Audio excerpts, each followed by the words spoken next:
Tere! Täna räägime andmete turuplatsist ja võib-olla sellega seonduvast ja võib-olla millestki veel. Tere, Lauri! Tere, Kristo! Mul on kohe küsimus, et kas need turuplatsi, ühesõnaga hakkame sellest turuplatsi definitsioonist peale ja mul on sinna siis juurde kohe küsimus, et kas riigiaparaat on ka sellega seotud? Sellepärast, et mingeid arvamusartikleid on tulnud selle kohta, et kas, ma ei tea, Maksuamet ei võiks otse kuskilt pangakontolt ettevõtete andmeid võtta ja muud taolist.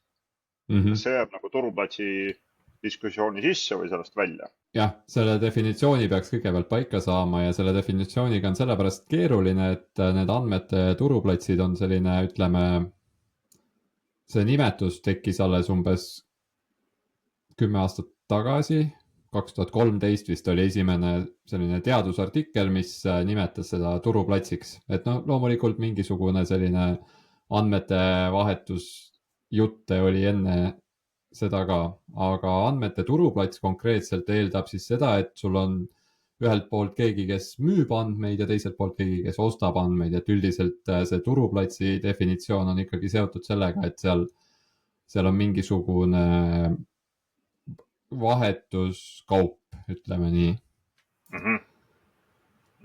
Et igasugune andmete vahetamine erinevate institutsioonide vahel ei ole mitte turuplats.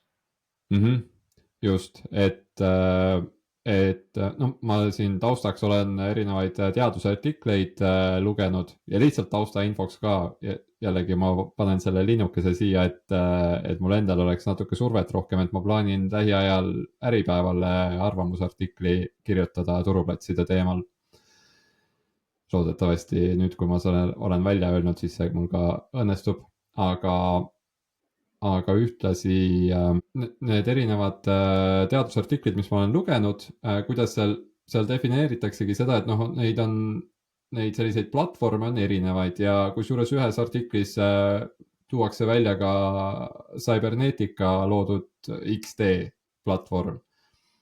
Aga see ei ole andmeturuplats, sellepärast et see võimaldab küll andmeid paremini liigutada erinevate osapoolte vahel, aga seal ei ole mulle teadaolevalt seda müügi ja ostu aspekti, et andmete turuplatsid on just sellised, kus sa lähed ja sa saad siis kas oma andmeid pakkuda müügiks raha eest või siis vastupidi neid raha eest osta. Ja neid eksisteerib reaalselt või see on nagu idee tasandil? Neid eksisteerib väga-väga palju, kusjuures, et näiteks sama, ma panen hiljem need teadusartiklid show notesidesse kirja, aga mõlemad olid siis umbes 2 aastat vanad teadusartiklid, mis ma hiljuti lugesin.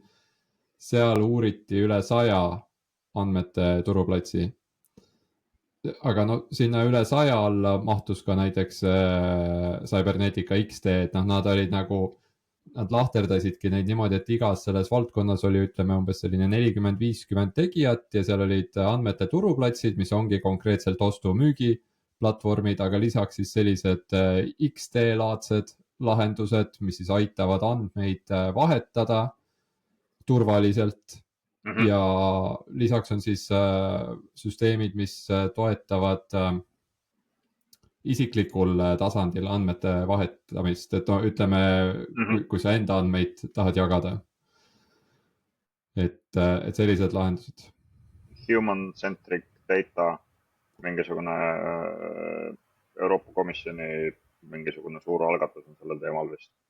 Neid algatusi ja teemasid on kohutavalt palju ja see terminoloogia see ei ole veel absoluutselt paika loksunud, mulle tundub, et Kas see turuplatsis eeldab, et seal on rohkem kui üks pakkuja ja rohkem kui üks ostja? Ideaalis küll jah, et noh, muidu sellel ei oleks väga mõtet, sellepärast et tegelikult, mis me ka enne oleme jällegi rääkinud, on need andmepartnerlused, eks ole, et miks ei saaks 2 ettevõtet lihtsalt omavahel hakata üks ostab teiselt andmeid ja noh, niimoodi ja no seda tehakse juba palju ja tükk aega on ju, jah. just Okei. just, et see andmete turuplatsi noh, üks eelis ongi see, et võib-olla näiteks kui sa oled see andmepakkuja, et sa leiad lihtsamini ostjaid, sest noh, sul võib neid ostjaid olla palju. Ja samamoodi, kui sa oled keegi, kellel on mingeid andmeid vaja, aga sa ei tea, kust neid saada, et siis andmete turuplats on see koht, kust vaadata, et võib-olla mis andmeid üldse võimalik on saada. Okei, ja see on praeguses staadiumis on täiesti detsentraliseeritud.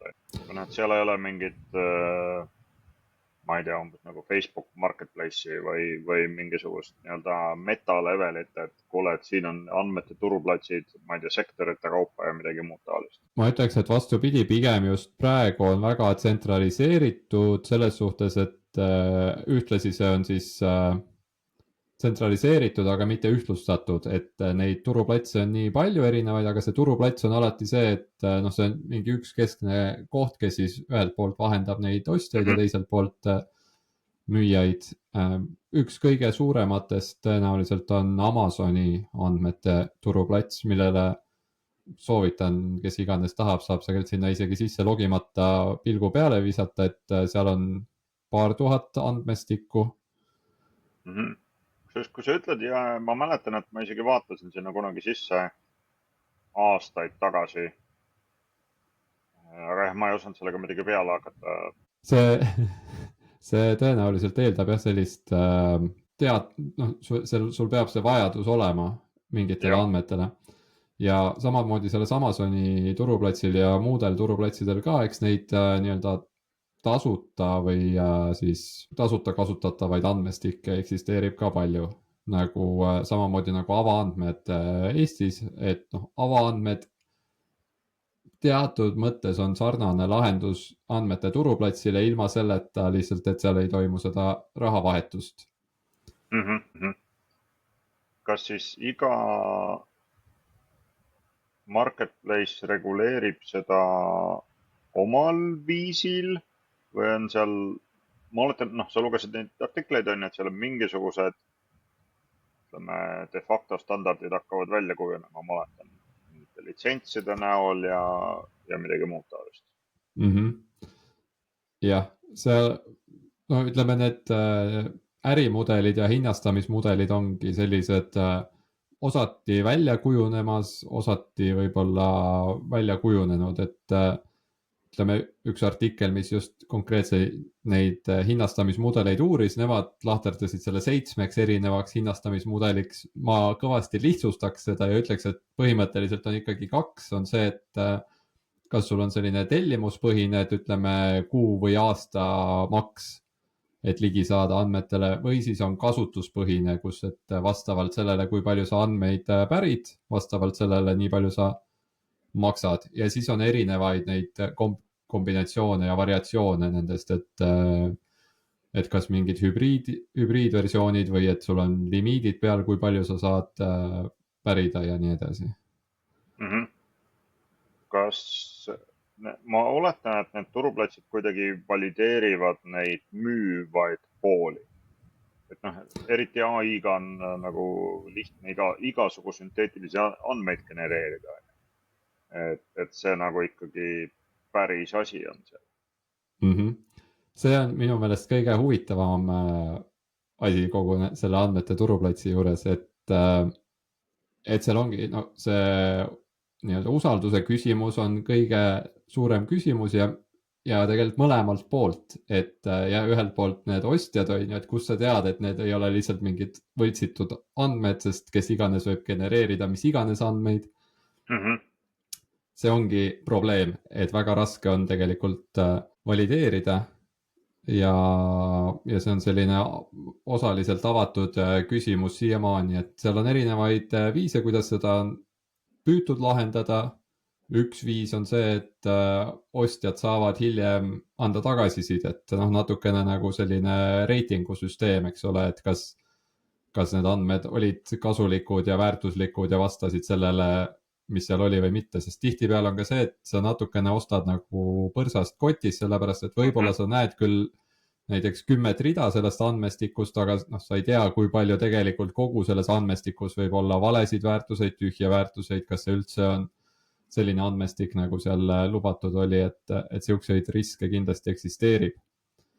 Teiselt poolt on see probleem, et müüjad, kui sa andmestikku müüd, siis andmed ei ole selline asi, et sa müüd selle ühele ja siis see on tema käes, eks ole, et ta võib seda jagada, kopeerida, kõike muud, on ju.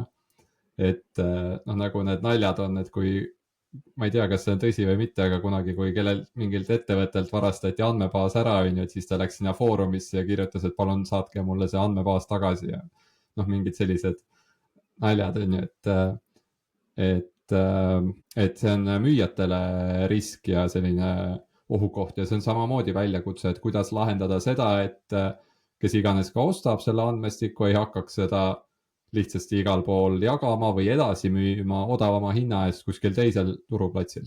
Need turuplatsid on siis piiratud või mis need mudelid on, kuidas seni lahendatud on? Amazon on ju, ma usun, et Amazon kuidagi nagu valideerib, et sa oled päris ettevõte, et sul on mingid pangakontod ja et sa eksisteerid ja nii edasi, aga mis need mudelid siis on, et valideerida neid turuplatsi osapooli? Seal on, Amazon, ma ütleks, et mulle teadaolevalt pigem valideerib vähe, aga nende platvormil on see, et seal on kas tasuta andmestikud või siis on sellised andmestikud, mis maksavad umbes $500,000, et need käärid, nii palju kui ma olen näinud, on nagu suured, et seal ei ole seda, et osta 100 euro eest, on ju, siit ja sealt. Et kui sa juba $500,000 lähed ostma, siis tõenäoliselt sa oled väga läbi mõelnud selle, et kus ja milleks sa neid andmeid kasutad. Aga on ka selliseid turuplatse, mis on palju kinnisemad ja kus seda valideerimist tehakse põhjalikumalt, vähemalt selle jutu põhjal, mis nad ise väidavad. Eks kuna neid turuplatse on nii palju ja see on nagu selline hägune ala, siis ega keegi nii täpselt ei jaga ka tihtipeale, et mis seal taustal toimub. Nende andmete endi kohta, et kas see on alati stiilis eelmise aasta dump või sa saad osta ka mingit nii-öelda striimi. Selles mõttes, et andmevahetusplatvormide kaudu üks-ühele partnerlusega sa saad kindlasti osta mingit striimi endale. Kas turuplatsidel on siis nii-öelda samad asjad, eks? Ma oletan. Põhimõtteliselt küll jah, et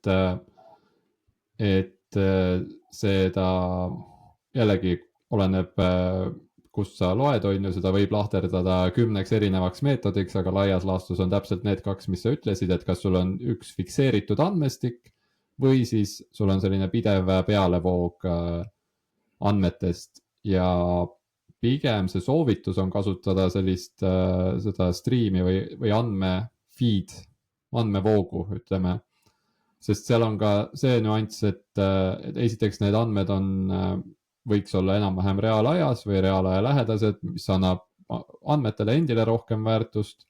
Ja teiseks on see, et kes iganes on, ütleme, pahatahtlike kavatsustega, siis ta peaks pidevalt kogu aeg ostma neid andmeid või olema nii-öelda tellimusega selle andmevoo küljes.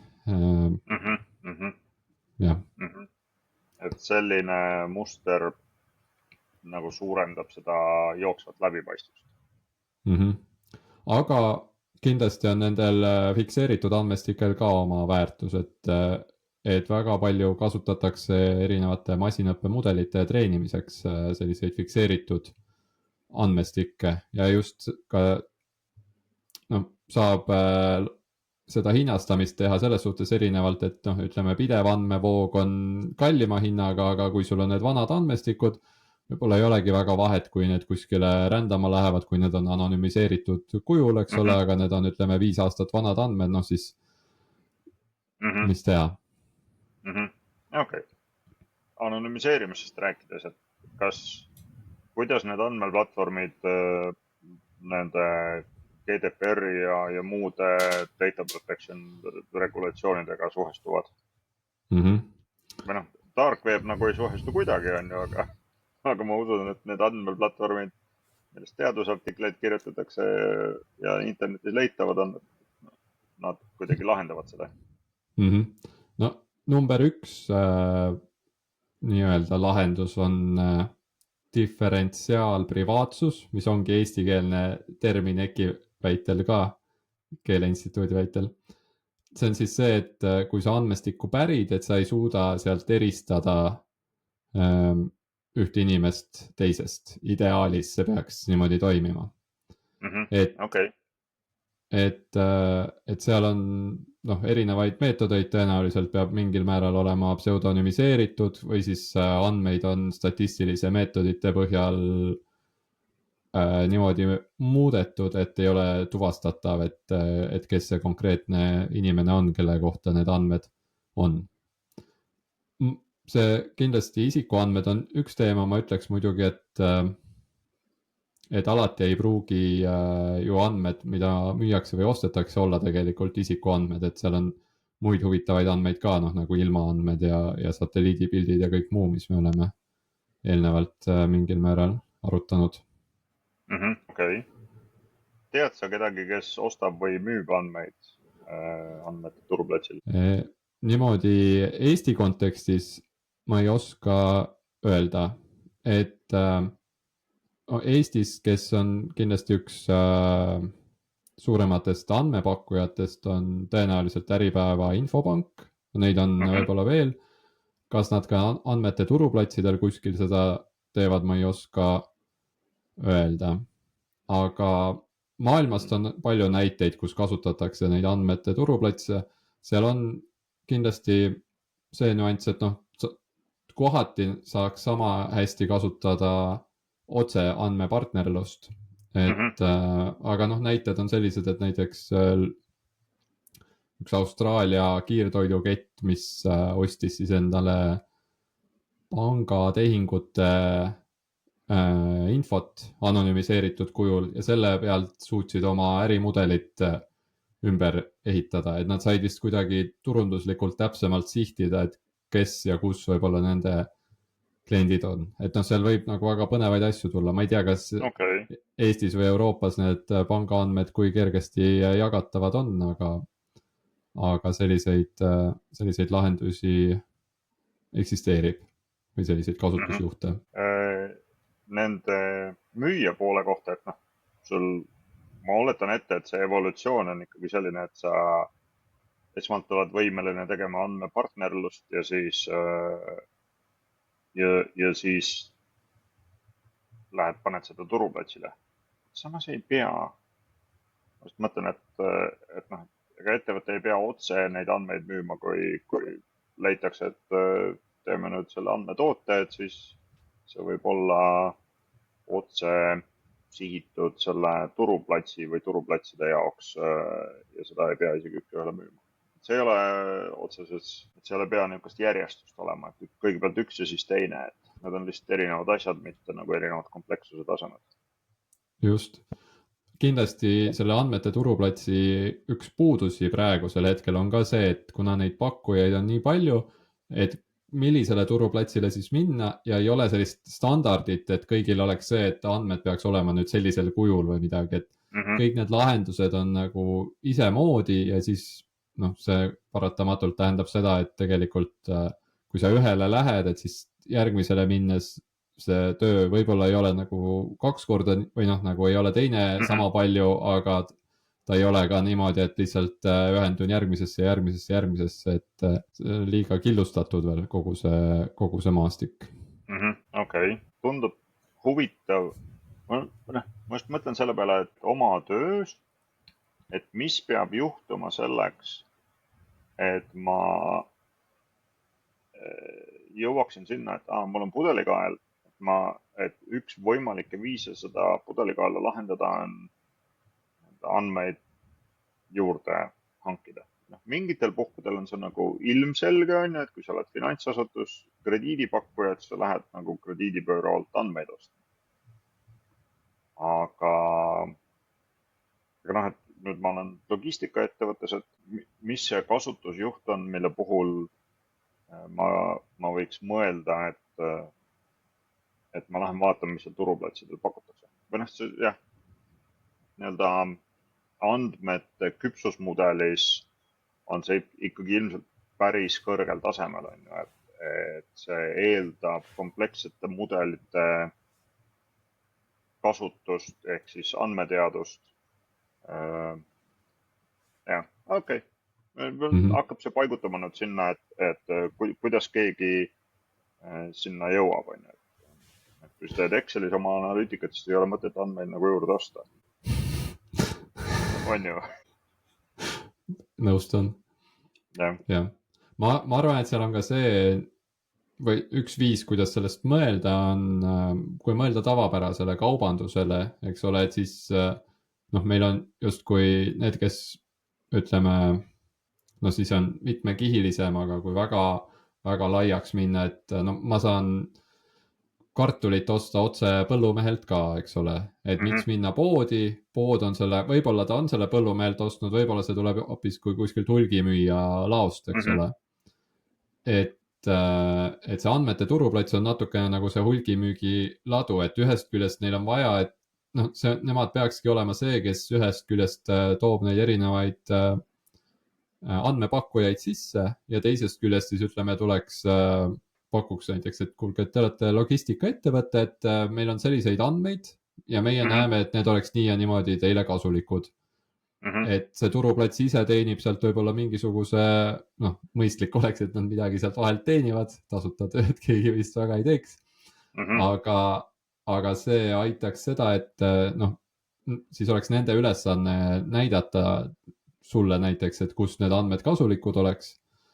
Ja samamoodi võib-olla aidata sul mõelda, et kas sul on mingisuguseid andmeid, mis oleks kellelegi teisele kasulikud, eks ole, et nende kätte koonduks see info, et ütleme ka sellise nurga alt, et võib-olla sa lihtsalt jagaksid, et okei, et meil siuksed andmed on olemas, me oleme unistanud, et võib-olla siuksed andmed aitaks meid, on ju. Ma ei tea, mingid ka reaalajas satelliidipildid, mis iganes kujul ja siis nemad on need, kes otsivad omakorda, et kas selliseid pakkujaid Eesti turul või kusagil lähiriikides on, kes suudaks teile pakkuda selliseid asju. Et see oleks minu hinnangul nagu selle turuplatsi roll. Et jällegi logistikaettevõttel minu arust need andmed on potentsiaalselt väga väärtuslikud, eks ole, et kui palju tegelikult midagi tellitakse, et selline geograafiline pilt oleks väga huvitav, kui seda saaks osta ja ma arvan, see annaks nagu paljudele teistele ettevõtetele võiks huvi pakkuda, aga seal on see, kellele otse müüa seda minna on keeruline ja siis ongi see eeldus, et jällegi oleks see turuplats seal vahel on ju või keegi, kes ütleb, et jah, neid andmeid tegelikult teised ettevõtted tahaks teie käest osta. Jah. Huvitav, ma neid tarkvara partnereid on nagu peaaegu igapäevaselt LinkedInis nagu tikub ligi. Et et kuule, et meil on progejad või meil on data engineerid või kedagi sellist, et tahate äkki lühi- või pikemaajaliselt rentida. Ja igasugu tööriistade pakkujaid päris nii palju ei ole, aga ikkagi tihtipeale ka ikkagi kirjutatakse, et kui mu roll on head of data LinkedInis, et siis see ikka tõmbab ligi.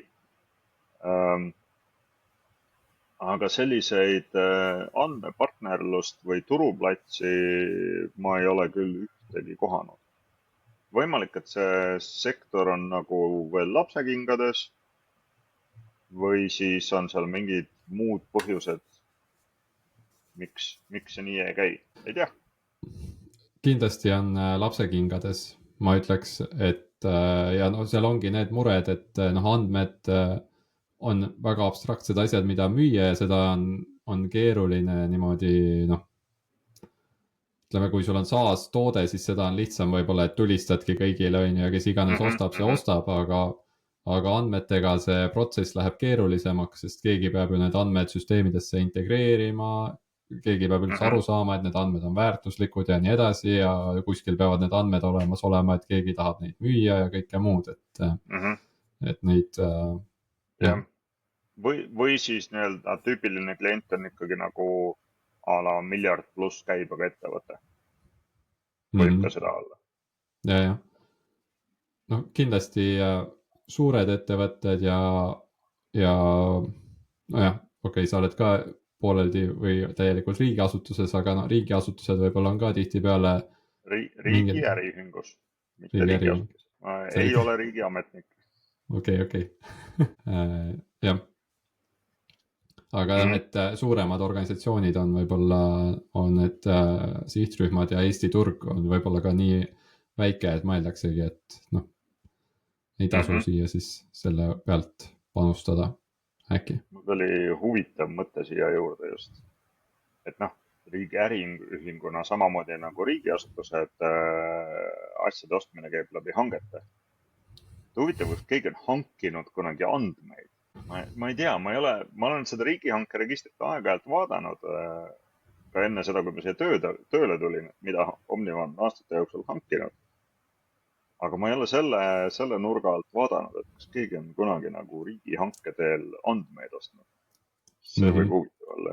Jah, ma kahtlustan, et ei ole, aga see oleks täpselt see koht, kus jah, et riigiasutusele, eks ole, tead, ma arvan, et mingil määral ikkagi on, sellepärast lihtsalt tavaliselt need on seotud võib-olla mingite tarkvaradega, et sellised või siis ostetakse jah, niisugust strateegia loomist või midagi taolist, mille käigus siis see partner nii-öelda otsib ja või ostab sinna juurde mingeid andmeid, et sellest sektorist paremini aru saada. Kaudselt kindlasti, jah. Jah, et ei ole lihtsalt otse see, et ostame eraisiku andmeid. Mitte eraisiku, a la mingi sektori on ju, et aga samas riigil peaks olema kõik andmed enam-vähem olemas, eks ole, et mis andmeid selle nurga alt riik tahaks juurde osta, aga noh, kindlasti on. Kas või seda, ma ei tea, selle näiteks tuuleenergiaga seotult või noh, mingeid ülemaailmseid trende on ju, et kuidas on mõistlik poliitikat kujundada ja mis mujal toimub. Aga ma arvan jah, et see ei toimu mitte otse, vaid see toimubki läbi selle, et hangitakse nii-öelda seda mõttetööd sinna juurde ja siis see, kes seda mõttetööd teeb, tema siis hangib ise endale vajalikke andmeid juurde. Tõenäoliselt küll, aga ma siia mainin veel seda, et no vaata, minu hinnangul tegelikult Eestis oleks väga suur potentsiaal andmete turuplatsil. Seal on muidugi see nüanss, et noh, see nõuab väga palju tööd, et meil peaks olema siis nii ostjate kui müüjate poolel need, kes näeks sellel väärtust. Aga ma olen mõelnud, et miks mitte tegelikult riik võiks aidata omalt poolt seda andmete turuplatsi üles seada vähemasti sellest perspektiivist, et tegelikult noh, nagu sa ütled, et vaata, tegelikult ei tea, et kas mingeid andmeid oleks vaja või mitte, et võib-olla kui oleks selline keskne koht, kus ei oleks mitte ainult avaandmed, vaid oleks ka teiste ettevõtete andmed, see annaks sellise hea ülevaate, et mis üldse turul toimub, rääkimata sellest, et kõiksuguste uute ettevõtjate kasvulavaks see sobiks hästi, kui on võimalik teha sellist turuanalüüsi, näha sellist terviklikumat pilti, teha andmepõhiseid otsuseid. Et ma arvan, et see potentsiaal oleks seal väga suur, aga kas ja kuidas see õnnestuks tööle saada, see on pähkel. Lõpetuseks ma nägin eile õhtul videot sellest, kuidas nahkhiir ujus ja seal juures oli kommentaar, et ei ole nagu kunagi mõelnud selle peale, et kas nahkhiired oskavad ujuda. Aga noh, tuleb välja, et oskavad ujuda ka siis, kui nad ei ole kunagi varem vette sattunud. See on umbes sarnane teema, et ei ole kunagi nagu mõelnud selle peale. Aga ilmselt see toimiks, kui nagu vette visataks. Kuule, tänud teemat jagamast, oli põnev järjekordselt. Aitäh sulle, Lauri. Järgmise korrani. Tšau. Tšau.